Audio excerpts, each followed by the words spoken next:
Benvenuti amici del canale. Allora, un video breve, veloce, per segnalarvi alcune aree tematiche del web che vengono sottovalutate, secondo me. Riguardano le emoticons, non tanto per noi che abbiamo già una certa età, magari se ci sono anche dei genitori presenti mentre va in onda questo video da qualche computer, da qualche cellulare remoto, potrebbero essere comunque delle informazioni secondo me interessanti. Andiamo off topic, oggi non ci occupiamo di musica, ci occupiamo di cyber security per quello che riguarda soprattutto gli adolescenti e quant'altro, e andiamo a vedere una serie di immagini inerenti delle emoticons con dei significati che anch'io, che sono un cinquantenne, non conoscevo assolutamente. Magari potrebbe essere un sistema per veicolare altre persone a fare più chiarezza su alcuni messaggi che magari si trovano nelle chat dei nostri figli e quant'altro.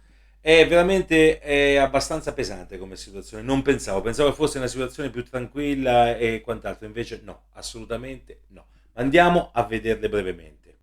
Allora, la prima immagine che viene fuori è questa qui. Abbiamo fatto una ricerca, poi abbiamo sentito anche un paio di giornalisti questo weekend che ci raccontavano alcune storie inerenti proprio i vari messaggi subliminali, tra virgolette, anche se non sono subliminali, sono linguaggi molto pratici che gli adolescenti conoscono, per decodificare alcuni emoji che riguardano l'utilizzo di droga. E vedete, c'è il quadrifoglio, ci sono le foglie, la fragola, le ciliegie, l'anguria e tutto il resto, i biscotti o i cookie, per quello che riguarda il cannabis. Questo è un sistema per decodificare, non sappiamo se sia vero al 100%, ma avendo sentito diverse fonti, alcuni giornalisti che ne parlavano e anche altre persone che hanno studiato a fondo questa tipologia di procedimento informatico per inviare dei messaggi che poi non sono quello che sembrano, ma sono messaggi abbastanza gravi per quello che riguarda i nostri giovani.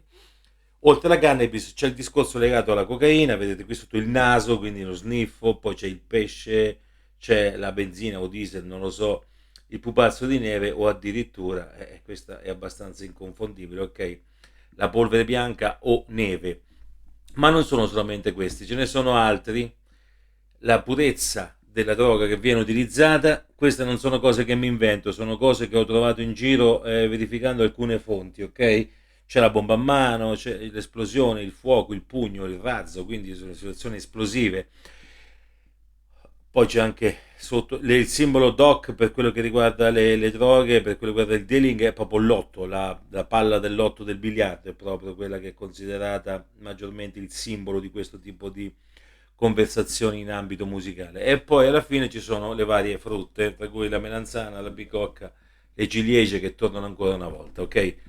Poi altri messaggi ancora per quello che riguarda il tipo di droga, diamante, forse metanfetamine, non lo sappiamo, penso proprio di sì. Poi ci sono le pasticche, poi c'è la parte che va in endovena e quella che va sniffata o fumata. E altre tipologie di varie emoticons. Quindi se troviamo nel telefono queste tipologie di emoticons, molto probabilmente non è che significano un diamante, una pillola generica, una siringa e così via, ma hanno significati molto più importanti dal punto di vista dello sballo, ok? Questo è un breve video, è off topic, però potrebbe servire per mettere in allarme un po' di genitori che magari si trovino dinanzi ad una situazione del genere e non capiscono cosa sono questi messaggi. Quindi magari avendo trovato questa tipologia di messaggi uno potrebbe fare delle indagini più precise per vedere l'attività dei minori legate appunto a WhatsApp, ok?